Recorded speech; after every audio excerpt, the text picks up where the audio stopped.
What is going on, everyone out there watching my YouTube channel? If you don't know me, my name is Thomas DeLauer. I have one of the larger intermittent fasting channels on YouTube. So what I wanted to do was break down a study ago. Now, I did a formal video on this a couple of months ago, responding to everything about it because there was a lot of just interest in it. But I figured, you know what, this is one that really calls for a live discussion to be able to go into a little bit more depth. So what I've done is I have the study in front of me, and then I also have some notes that I laid out. So if you see me kind of glance it over, I have another kind of screen here with my study, so I can go over different parts of the study with you. What this study was about, let me first just get that out there. This study was comparing alternate day fasting, so a form of fasting, alongside caloric restriction.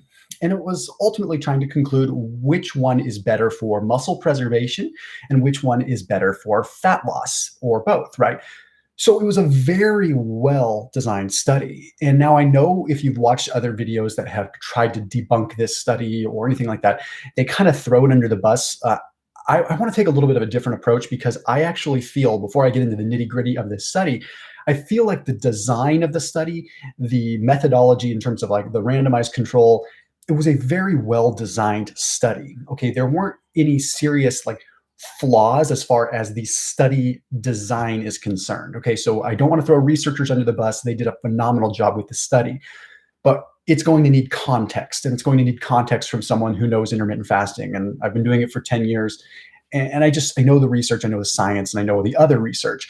So I've compiled 5 or 6 other studies that look at the exact same thing to kind of compare results. So I think we're going to have some fun with this. If you haven't already, please do smash that like button. I would really appreciate it. Just hit that like, hit that thumbs up button. Gets attention. That way people that are subscribers to this channel know that there's a good live broadcast going on, and they can hop in and they can join. So everyone, go ahead and say hello, say where you're watching from. I'm going to spend the next 1 minute having some fun saying hi to everyone. It's going to go fast, so I won't be able to hit everybody, but go ahead and comment where you're watching from. And I can shout you out.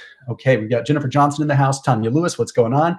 We've got Koo Vibes. We've got California. So what's going on, Sophia? We've got Orlando in the house. We've got Lakeland, Florida with Jakes. What's going on? We've got Curtis in the house. We have New York. Hannah, good to see you. We have Kansas from Nick. We have, oh, this is awesome, Billy in North Carolina. Whoa, this is sweet. I love seeing this. Like my favorite part, when the just comments blow up where people are watching from. California, I see Georgia. I see El Paso, Texas. It's going so fast. I see Tucson, Arizona. I see, whoa, Phoenix, Egypt, I just saw. I see Corpus Christi, Texas. I see Barbados. Okay, we got people that are into intermittent fasting from all over the world. Okay, so South Africa, Brazil, Oklahoma, Seattle. This is awesome. Boston. Okay, keep going for another 15 seconds or so. I can't, my brain doesn't work this fast. I know fasting is good for the brain. Holy moly. All right, we've got, I can't keep up. Romania, I just saw. Norway, Jamaica, Kenya, Holling, California, North Dakota. All right, let's go ahead and let's rock. So again, share this video. I apologize for the video quality. I'm using my cruddy kind of webcam on my laptop. So anyway, this study was kind of interesting because it was published in the Journal of Science and Translational Medicine. And it looked at what's called alternate day fasting versus typical caloric restriction. So what they did is they took one group and they had them do traditional caloric restriction, where they reduced their calories to 75% of their normal caloric intake. Okay, so what that means is if they normally eat, well, this is purely hypothetical for easy math. If they normally ate 1,000 calories, they were eating 750. Okay, so they went down to 75%. Okay, so okay, typical caloric restriction. And then what they did is they had another group that did alternate day fasting. So one day they would fast, and the next day they would eat 200% of their daily calories. Okay, so they would basically eat double. So they would eat one day, fast one day, eat double, fast one day. And then another group they had do fasting one day, and then 150% of their daily calories. So what that equated to is 0 calories one day, 150% the next day, equaling out to the same as 75% daily, right? So basically they matched the calories. They said both groups are going to eat the same amount of food, same amount of calories, okay? The only difference is going to be one just restricts calories consistently at 75% every day. Another group does it differently, where they fast one day and then eat a surplus the next day. Well, here's where things got a little bit interesting. When they actually looked at the results, when this was done, it was a crossover. So that means that one group did one thing, And then they crossed over and each group tried the different group. The group that was fasting now went over to the caloric restriction. So they did this crossover design, which is great. Let's go ahead and kind of go to the results. I'm just going to skip ahead and kind of read you really what kind of happened here. I'm going to find the exact results so I can just read them to you as it were. Here we go. Okay, so essentially what they found is that caloric restriction led to a significantly greater reduction of fat mass in comparison with alternate day fasting. Okay, they lost 1.7 kilograms versus only 0.75 kilograms. Well, that's scary at first, right? We think, okay, the caloric restriction group lost more fat. This is all there is to it. But then they went into the muscle preservation piece too, and they saw that, wow, actually the caloric restriction preserved more muscle too. Well, what exactly was going on? What holes can I poke in this study? Well, the mechanics of the study I can't poke a hole in, but what's going on is this study was only 3 weeks long, okay? Now, what happens in your body when you first start fasting, your body has not become fat adapted yet. Okay, so what that means is your body sort of goes into a little bit of a shock starvation mode when you're taking people that haven't fasted before and suddenly have them fast. So for 3 weeks, you are just at the end of that 3-week period starting to get to where you would potentially get the positive effects, right? Not saying you don't get positive effects inside that 3-week period, but you're just now getting to that point, right? So that's where it's a little bit frustrating with this study because yes, everything was laid out perfect, but at 3 weeks, it can't happen. You can't see. Caloric restriction is absolutely going to be easier and get you a better result in a very, very short term time. These are people that have never experienced fasting before. Now, the other side of the equation, which is, I don't understand why they did this. Maybe there's a reasoning. They recruited lean individuals. So they wanted lean people for this study. When you take someone that is very lean, that has never fasted before, and you suddenly have them do pretty aggressive fasting, their body hasn't developed the fat adaptation tools yet. And the first thing it's going to actually start to do is break down glucose. And then it's going to try to create glucose from muscle tissue. This is a short-term thing, but it's what happens while the body is upregulating utilization of fats via PPAR alpha and all of that. So it takes some time. So it can be a little bit frustrating, can be a little bit intimidating. And when you look at the initial kind of like paper, you're like, wow. Okay, so I don't understand, like if you look at some of my notes, like the combination of short duration along with already lean individuals puts this study, like in terms of the intermittent fasting side, at a serious disadvantage. There's not many ways that you could paint that. Now, I'm not just here to defend intermittent fasting. Look, I believe that caloric restriction works. I don't deny that one bit. Simple caloric restriction is great. It just isn't always sustainable. I prefer intermittent fasting because my brain works that way, right? I would much rather say I'm going to not eat for X amount of time and then have a lot more flexibility during another period of time. It works well for me. Okay, as someone that was overweight before, I like food. It works for me. Doesn't mean that it works for everybody, but studies like this that kind of like don't necessarily show the whole thing. I shouldn't say the study. I should say how it's been marketed and how it's been pushed as sort of an anti-fasting thing. Jillian Michaels, people like that kind of have their things to say about it, which frustrates me because you're really misinterpreting years and years of other data too. So here I have some other stuff here. I wrote down there was a study that was published in the journal Obesity. Okay, in this particular study, alternate day fasting resulted in a significant 3.2% reduction of lean mass after 8 weeks, but it got almost back to baseline values after 32 weeks. The study also showed that calorie restriction leads to fat mass loss only in the first 8 weeks of the intervention, and there is no difference between week 8 and week 32. We say that again. Caloric restriction led to fat mass lost only in the first 8 weeks of the intervention, and there is no difference between week 8 and week 32. When you start looking at long studies, what do you know? Then all of a sudden, caloric restriction isn't as powerful, right? Again, I'm not saying caloric restriction is bad, so don't go sharing this video to people like Greg Doucette, who happens to be a friend anyway, so you can do whatever you want. And it's not going to, he and I see eye to eye on this stuff. Caloric restriction works, okay? But you have to look at timelines and data.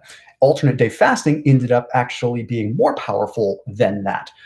Why? It was still caloric restriction. Alternate day fasting still at the end of the day was thermodynamics, but there was a muscle preservation and a ketone piece that possibly came in and played another role. Plus, a big factor that people don't necessarily want to look at, and they don't want to admit because they want to get down to like super granular science, intermittent fasting is probably going to shrink your stomach a little bit more. It's going to shrink it's called stomach distensibility. If you go a full day without eating, the actual tissue in your stomach, the stomach is going to shrink, meaning your likelihood of eating the right amount of calories or enough calories the next day is less. So you end up in a stronger caloric deficit. So you can tell this is live. The dogs are barking, the kids are screaming. That's the way life is. So it's real. This isn't pre-recorded. Okay, so anyhow, guys, if you have comments or anything like that, like go ahead and hit them in the live chat. I can go ahead and I'm going to answer 2 questions in this section, and then I want to move into another study that talks a little bit more about the muscle and stuff too. Let's see. So many awesome people. Hey guys, if you, again, hit that thumbs up button if you don't mind. If you're watching this, go ahead and hit that thumbs up. Okay, 2 good questions. Okay, question comes up right now. Okay, not necessarily relevant, but does apple cider vinegar break a fast? Food toy, no, it does not, as far as I'm concerned. In fact, apple cider vinegar can upregulate AMPK and actually put you deeper into a fasted state. I'm going to spare you the details on what that means, but a couple tablespoons definitely isn't going to break a fast. Yeah, let's see. What type of fasting will work better for the caloric deficit after 8 weeks? George, that's a great question. So what kind of fasting works better for caloric deficit after 8 weeks? Well, if you're fasting, then you can switch up all kinds of fasts. And I'm not going to say that one particular fast is going to work better than the other. I'm not going to say alternate day fasting is better than 16-8 or whatever. But I would typically say the best kind of fat loss range that I've found is like the 20 to 21 hour fasting range every other day, right? So doing like a 21 to 22 hour fast, eating a few small meals or a couple small meals that day, and then not fasting the next day. But anyhow, let's move into the next one. Guys, please hit the thumbs up button. I really ask you. It really helps out a lot.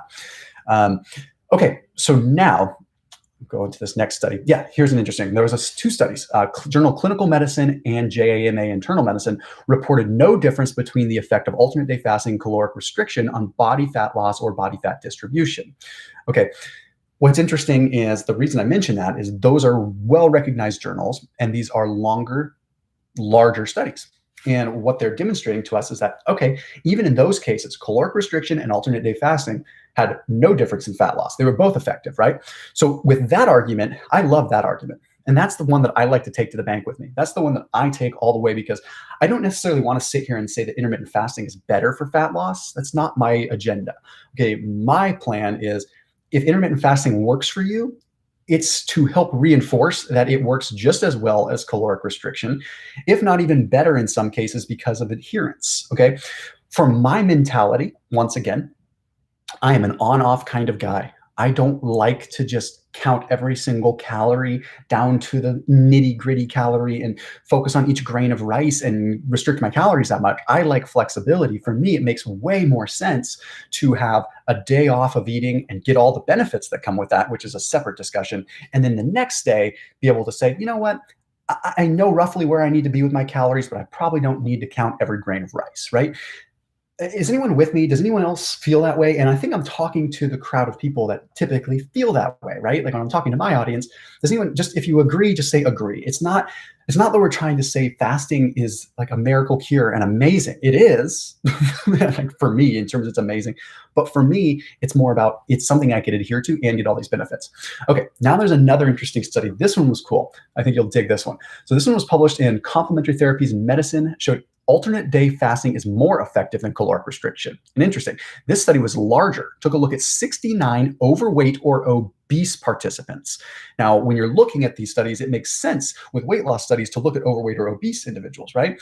So 69 overweight or obese participants either did caloric restriction or alternate day fasting for 8 weeks, not 3 weeks, in this case, 8 weeks, okay? So 8 weeks, body weight, systolic blood pressure, and fasting plasma glucose were significantly lower in an alternate day fasting group when compared to caloric restriction. Okay, importantly, waist circumference also decreased more in the alternate day fasting group, which might suggest a greater reduction in visceral fat. Okay, so that is very important. Okay, where someone loses fat, visceral adiposity, all that is very important. And when you start looking at the longer studies, you start to see that. Okay, so in this case, it was kind of interesting because you look at like hip fat, you look at abdominal fat, you look at visceral fat, you see that fasting actually was more effective. Alternate day fasting versus caloric restriction, and fasting was more effective in an 8-week model. So the mechanics of that, the biochemistry of what's going on there, is when the first few weeks of someone that's fasting, you're ripping through a lot of glucose, you're ripping through carbohydrate stores, and your body just hasn't developed the mitochondrial and like cellular machinery to utilize fats yet. So it's a very inefficient process for someone that's new to it. Okay. With that inefficient process comes potential muscle loss, becomes inefficient fat loss. Okay. But once the body knows how to utilize fats, then that becomes the preferred source of fuel.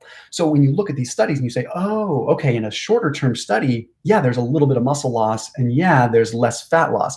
But when you start looking at longer term, you see, oh, this person's getting used to utilizing fat.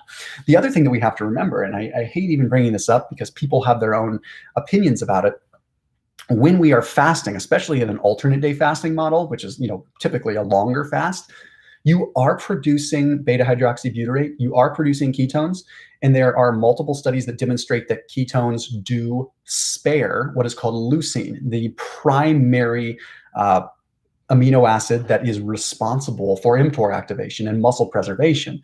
So what that means is like when we are fasting and our bodies are efficient at producing ketones and our bodies are efficient at utilizing the fuel in our bodies from fasting, then we actually get a pretty unique muscle preservation effect from the BHB, beta hydroxybutyrate.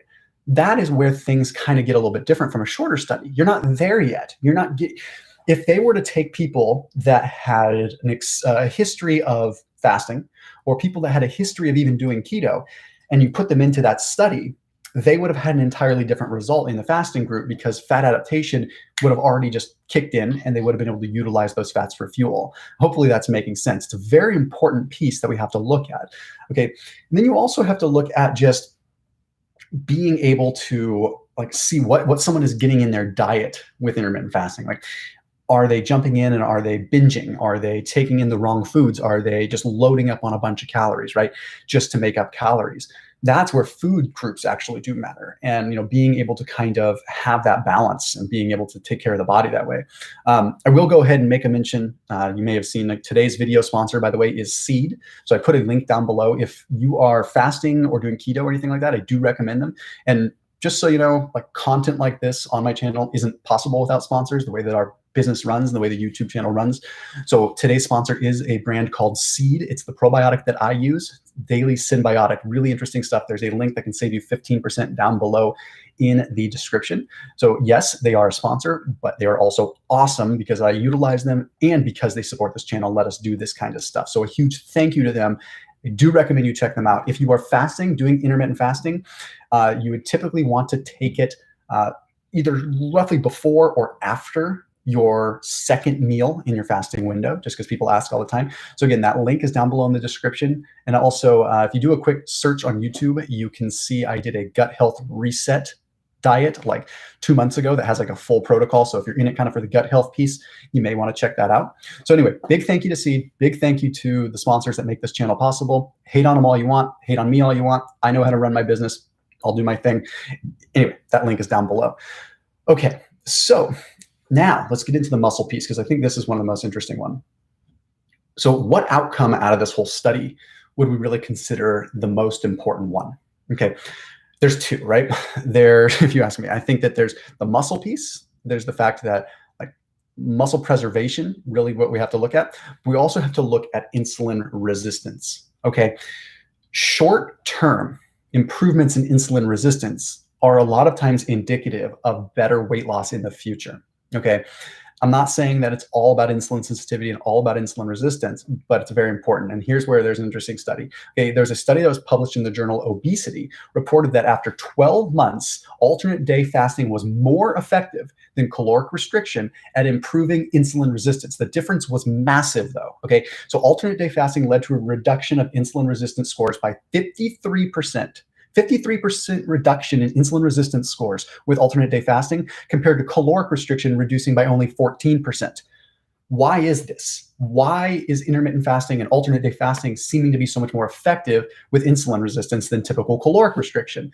Because caloric restriction doesn't necessarily impact how much we are constantly pounding the body in terms of secreting insulin. If we're consistently eating, we can consistently be eating under our caloric maintenance level and still lose weight. but we could be, operative word, could be having a profound effect on how our cells respond to insulin because we're still continuously eating and we're still continuously bombarding them with food. It's just at a lesser level. So over the long term, what could potentially happen to someone? They could develop or have a higher chance of developing insulin resistance. With intermittent fasting and alternate day fasting, the reason you see better scores there isn't because it's magic, it's because it's simple. You're going a long period of time without giving your body food. When you go a long period of time without giving your body food, it gives your cells an opportunity to relax. It gives the pancreatic beta cells an opportunity to relax. So it allows your cells to become more insulin sensitive. If you were to let's say, listen to white noise. Let's just say you live by a freeway, okay? That freeway is going to just become noise after a while. You're barely going to hear the freeway, right? Occasionally, so you're not that sensitive to it. But if you lived in the countryside and it was really quiet and all of a sudden someone put a freeway right by your house, you would hear it, right? That's a good way to describe insulin sensitivity and how your cells feel. They're constantly bombarded with insulin. It's almost like it's become white noise to it, seeing it all the time. Then all of a sudden, you go away on vacation for a while to somewhere really quiet and you don't hear that noise. And then all of a sudden you come back to your loud house and you're like, whoa, how did I ever live here before? Because when I was out in the boonies, this was quiet, right? So it's a very, very important concept to understand, okay? So when you look at alternate day fasting, even in a shorter study, you can probably see good improvements in insulin resistance. They're going to be indicative of longer term benefit. Okay, so this video, in case you're catching the point, and don't worry, I'm not done, not even close to it. I can keep going forever, and then I'm going to answer a bunch of questions. The point of this video is not to bash caloric restriction. I'm not that guy. I'm not, okay, honestly. Like, there's people in the fasting community and the keto community that are anti-caloric restriction, but I think there's a lot of benefit there, like in a lot of ways, right? The Okinawans, various Asian cultures are huge on regular caloric restriction, and it has tremendous benefits on longevity. It has tremendous benefits on health, body composition. Intermittent fasting, in a lot of ways, is a form of caloric restriction. However, timing matters, right?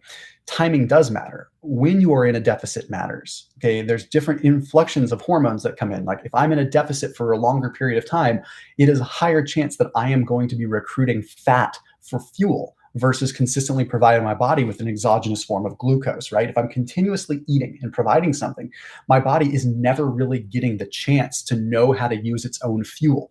Okay, so if I'm even with ketosis, right? If I'm continually giving myself fat to try to give my body fuel and try to keep my metabolism high, I'm consistently sort of spoiling my body with an exogenous fuel. I need to occasionally cease that, stop that, and let my body get used to utilizing my own stores.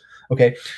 When you look at PPAR alpha, which again is the nuclear receptor protein that really fundamentally allows genes to be expressed for better fat utilization, that PPAR alpha, again, care what you care about it, ignore what you want to ignore about it, just know that PPAR alpha is so unbelievably important. And when we are fasting, PPAR alpha becomes activated much more because PPAR alpha really likes our own lipids. So it likes fat that's been liberated from our body fat stores, and that tells the PPAR alpha to turn on and get the body used to using fats. So we occasionally should fast. And one thing that I recommend is, even if you don't fast, if you're watching this video as someone that's like new to fasting, or you're concerned about like, should I do it? I saw this study that says it's not that good. One thing that you really should know is that regardless, you should really be eating in 12-hour blocks no matter what. Even on days I'm not fasting, I still eat in 12-hour blocks. I don't eat from 7 p.m. to 7 a.m. usually, right? So 7 a.m. to 7 p.m., that's my eating window on a non-fasting day. I don't eat outside of that because I feel that having a prolonged period of time where I'm not giving my body fuel continuously allows my body to become adjusted to using my own fuels. And that is a good thing, especially when you start looking into activity and you're looking into exercise, when your body needs to be ruthlessly efficient at utilizing its own stores. Okay, it doesn't mean you're going to break down muscle. In fact, the more that you practice it, the more that your body's going to preserve. Okay, now, anyhow, so I want to go ahead and I want to kind of touch really quick on sort of actually, you know what? Let me answer some questions first, because there's been a lot of good questions that have come in, and I have a feeling this video is going to gain a lot of traction just because it's a hot topic. So if you have a question, I'm going to do my best to answer it. I'm going to answer like 5 right now, and then I'll get back to the subject matter. If you're watching this video on replay, you can skip through this if you don't want to hear the questions, but I'll try to answer ones that are relevant to a lot of people. Okay. Let's see. You have to be, sorry, someone's answering a question there. Waiting for a good question to come in. Oh, should you change up your fasting routine frequently? That is such a good question. Okay. And yes, because remember how I said that when you're fasting, the period of time in which you don't have food can fall in multiple different areas of your life, right? Let's say, for example, you typically fast in the morning and you eat in the afternoon. Well, that means you have all kinds of hormones and catecholamines and different processes that are happening in the morning that you're fasting through. And that's great. But maybe there's some in the afternoon that you want to benefit from, or maybe there's some in the evening you want to benefit from, right? For example, cortisol is higher in the morning. Other adrenaline, norepinephrine, all these things are higher in the morning, but you might have other values higher in the evening. And the point with that is you should change up your length of fast. You should change up when you fast. And I sound like a broken record because I say this all the time, but I'll say it again so you never forget it. Fasting should be the anomaly. You want fasting to always remain a stressor and a shock, not the norm. Okay. You want it to be this random shock of caloric restriction. Yes, I said that. A random shock of caloric restriction that forces your body to upregulate fat utilization, upregulate all kinds of different hormonal cascades, upregulate hormone sensitive lipase, okay, upregulate these things that also upregulate our metabolism, they increase our metabolism. So sometimes I start my fast at 1 p.m. and I'll fast until morning the next day. Sometimes I fast from 8 a.m. up to 8 a.m. the next day. I switch it up. I don't get into a regular, traditional, I'm just going to skip breakfast kind of routine. Although that does work in the beginning, I think you're going to find that over time, you need to be migrating and changing. Okay, smash that like button, guys. Please hit that thumbs up button. Okay, if you're getting value out of this content, another thing that you can do is outside of just the live stream that helps this content out is to hit the leave a comment in the regular comment section. Okay, so after this live broadcast is done, you can leave a comment in the regular comment section, and that will help the algorithm. And everyone that's watching right now, just if you can, whenever you watch one of my videos, this is very important. Whenever you watch one of my videos, if it's not too much trouble, leave a comment, even if it's just for the algorithm, right? Leave a comment just to say, hey, thanks for the video, because what that does is it engagement-wise shows YouTube his community engages. A lot of times I just provide value, people consume the content and move along. It would help us tremendously. So I'm just asking you that. It's a huge, you get a huge benefit of that. Darren says, dry fasting in the morning, is it okay to go for an hour walk before you drink water, or is that too extreme? Darren, there's a lot of variables there. Dry fasting is where you're fasting without water, a little bit more extreme, and normally don't answer a lot of questions on it, but I figure this one's pretty basic and straightforward. Okay, depends on how hot it is, depends on how dehydrated you are when you started the fast. One of the things that I think an hour is probably okay. But if you're dry fasting every day, you may not want to do that. If it's a rare thing, and it depends if it's like towards the beginning of your fast or towards the end of your fast. Just watch for dizziness, watch for all those kinds of by signs there. Okay, Richard says, Thomas DeLauer, don't you need to be fasted over 24 hours to get into autophagy? Charles said it was more than that based on other research. That's such a good question. And what Richard is referring to, autophagy is the cellular recycling process, right? That's what our cells go through in terms of survival of the fittest, I always call it. So when we fast, our cells say, uh-oh, okay, we need to start eating components of ourselves and eating components of other cells that aren't necessarily important right now because we could be starving. So it actually becomes a very beneficial process because the cells become stronger because they no longer have wasted energy and wasted parts, okay, and wasted organelles, right? So they get rid of those. Autophagy, Richard, is always occurring in some form in our body. Okay, so when people say you have to fast for X amount of time to get into an autophagic flux or an autophagic state and upregulate different autophagosomes, they're not incorrect because the autophagosomes that people are looking at with fasting are usually pretty specific. But if you are working out, you're having autophagy occurring in different areas. Okay, if you're not working out, you're having autophagy occur in different areas. We have hepatic autophagy at the liver level. We have muscle autophagy. We have all kinds of different levels. So to say it only happens after 24 hours, it's kind of an arbitrary number. So it doesn't necessarily equate.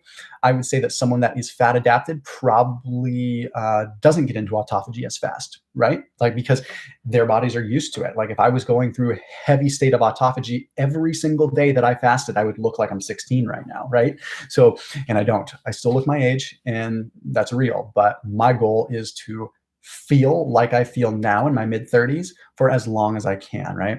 And I think that's really what you're kind of after too. So I would say if I had to give it a random number, I'd probably say 16-ish hours is when things really start to ramp up though, especially if you're exercising. Hope that answers that question. Let's see. Sorry, other questions coming in here. Let's see. Okay, Bobby Watson says, is 1,200 to 1,400 calories good enough for keto for, I would say this is not really a fasting related question, but I would honestly say my first inclination is that that's probably too low.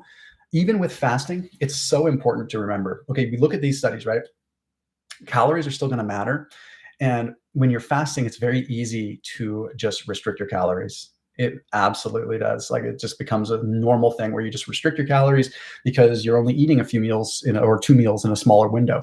Rather than do that, I encourage you to still eat close to your normal calories. I can't remember the study itself, but there is a study that specifically outlined that during a fast, your body actually burns or increases the metabolism during the fast. Okay, so the fast itself is actually upregulating the metabolism. It's speeding up your metabolism while you are not eating, which goes against the grain of everything we typically hear. Everything we typically hear says when you're not eating, your metabolism slows down. Hence why you should eat 6 meals per day, right? Not true, okay? When you are fasting, if you're doing it properly, you have adrenaline, you have epinephrine, norepinephrine, cortisol, which sounds bad, but it's not, all elevating, okay? Which is doing what? It's a fight or flight response, which does what? Speeds up your metabolism because it's trying to get you to run away from the saber-toothed tiger, not fall asleep, right? So we have an increase in our metabolism.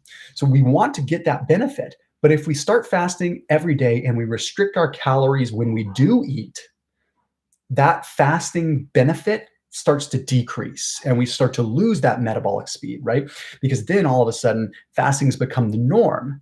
And then when you don't fast, that becomes the anomaly, right? The tables have turned. You went from eating 4 meals a day to suddenly fasting, and fasting was the anomaly and your body responded great. Now you're fasting every day, and suddenly you decide that you're going to go on vacation and have breakfast for 5 days. Well, all of a sudden, that's a huge surplus to your body, right? Because it's not used to having breakfast because you've been fasting. So all of a sudden, that becomes the anomaly. You see how the tides can turn? We have to be very, very careful with that. Let's see. Okay, some more questions have been coming in.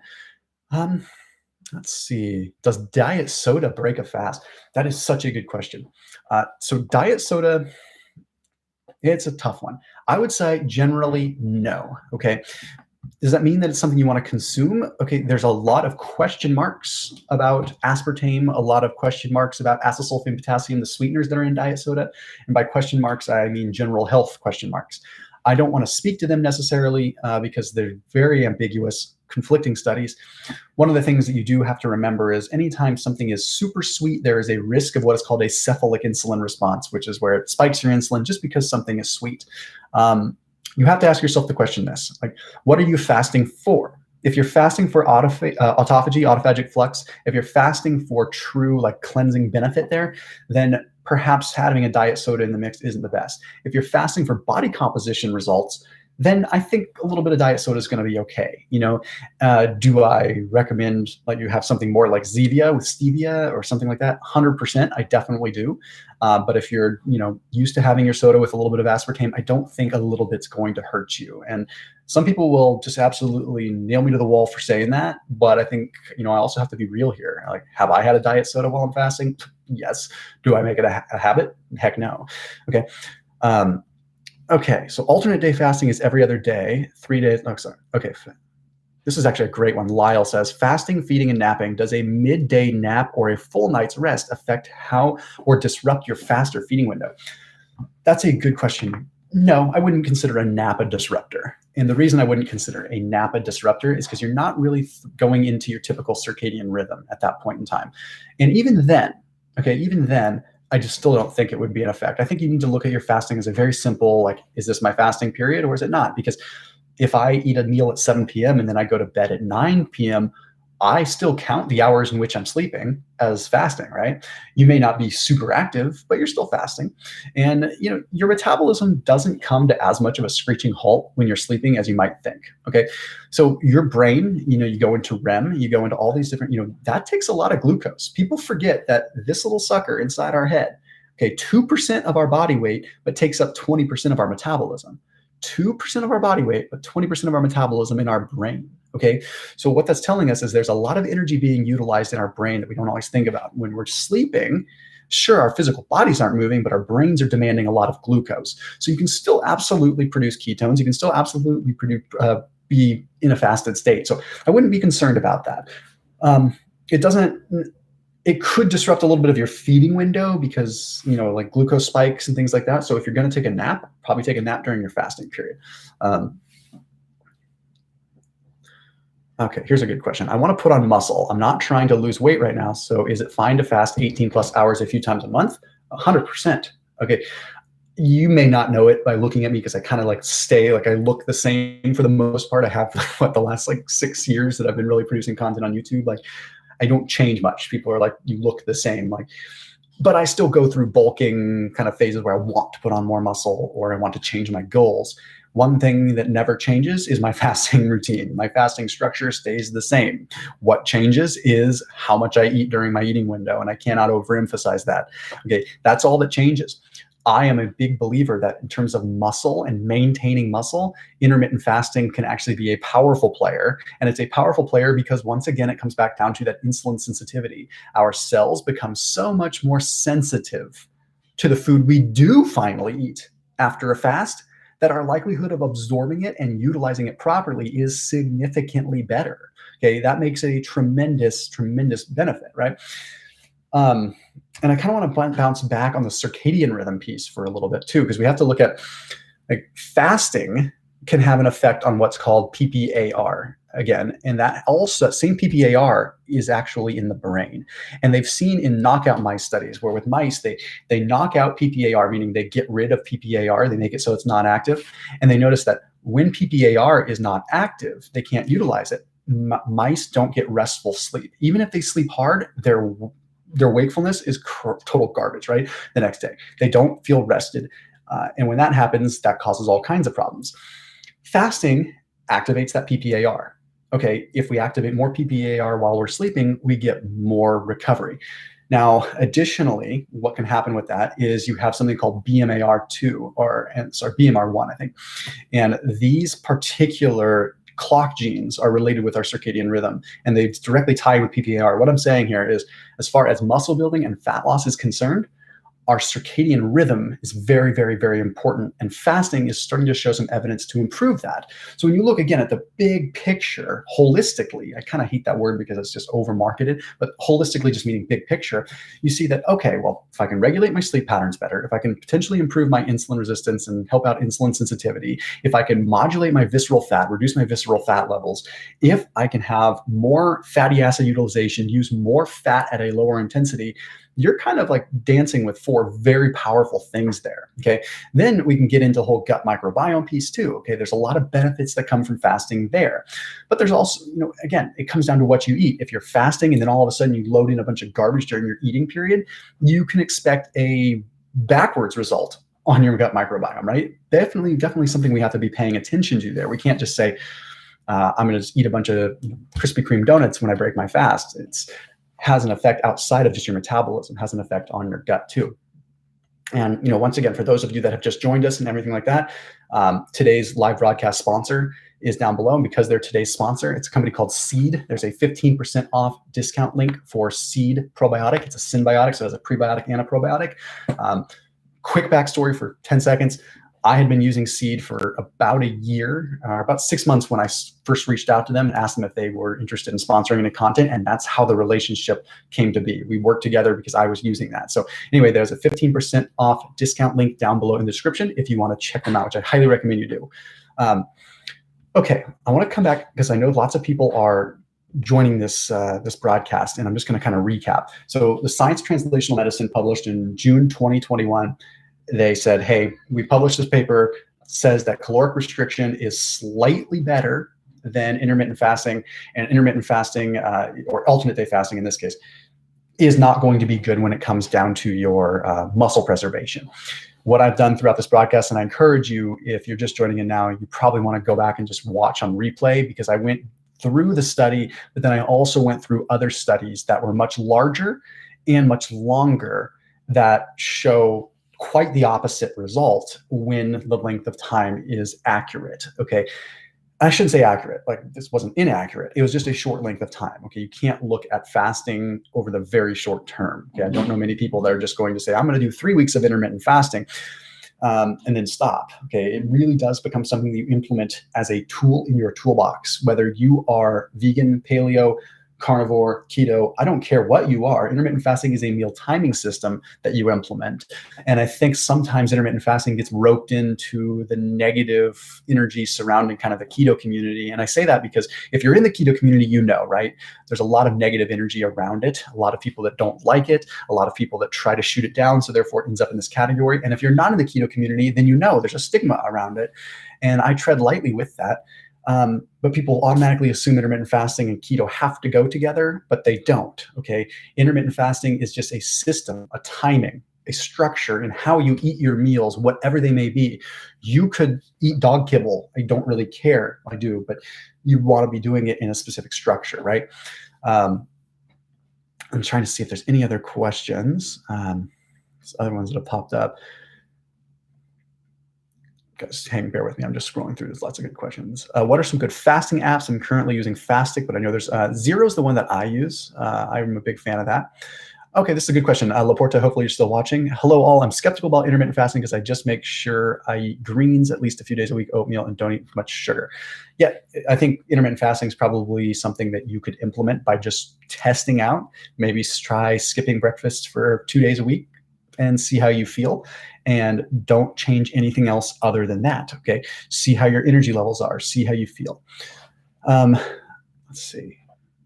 How many courses do I offer? You know, I don't offer any courses now. I used to, but I really just enjoy creating my content. So, Mark Lee says, greetings, Thomas. Fasting and exercise increase blood concentration of catecholamines affecting the kidneys, leading to proteinuria. Can long-term exercise and fasting lead to kidney damage? That's a great question. I am not a physician, and I'm definitely not definitely not in that particular world. So I'm very, very aware of what you are discussing, like when you have high concentrations of catecholamines. But with fasting, you're not having outrageously high concentrations of catecholamines. You probably get a higher concentration of catecholamines from a cup of coffee than you do from fasting. That being said, coffee is also very, helps you out with lipid mobilization, fatty acid utilization, predominantly mobilization, lipolysis. So it's a little bit of a hard discussion to have because you're like, who is having high concentrations of catecholamines and who is not? And it all comes down to hydration. It all comes down to uric acid content. It all comes down to, are you having these heavy concentrated amounts of protein and not being hydrated? So there's a lot of other questions that come into play there. And I know it doesn't answer it directly, but it's hard. Daria says, you talk a lot about coffee benefits when fasting. What's the difference? I drink decaf.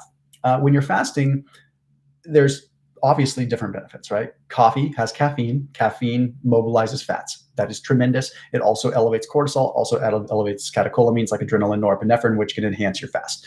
Tremendous stuff that we really like. Decaf still has all the benefits of the chlorogenic acid is what it's called. Chlorogenic acid, which is a very powerful component when it comes down to keeping you satiated, keeping you full. There's also flavonoids, there's polyphenols in coffee. In fact, there's polyphenols in coffee that can stimulate autophagy independent of fasting. So independent of caffeine, independent of fasting, polyphenols in decaf can even stimulate autophagy. So it's absolutely something that I would still recommend during fasting. In fact, I still like the taste of coffee. A lot of times halfway through the day, I might switch to decaf just because I want to continue drinking it. So many amazing questions. Sean says, I just now came into the feed. So just now, whoever did that study can't say they're right or wrong. All I know is fasting is very good for you. Keep it coming. Sean, I'm glad you said that because again, I cannot overemphasize enough. This study was a randomized controlled design. Anyone that comes out guns a-blazing and says, this study is whack, this study is messed up, I am gonna say you should probably turn it off because there's someone that's just defending a diet. I have seen the keto diet, intermittent fasting come under fire all the time. And the best thing that we can do is embrace and understand what they're coming at and really understand the data. Okay. So this study was well designed and the researchers did a great job.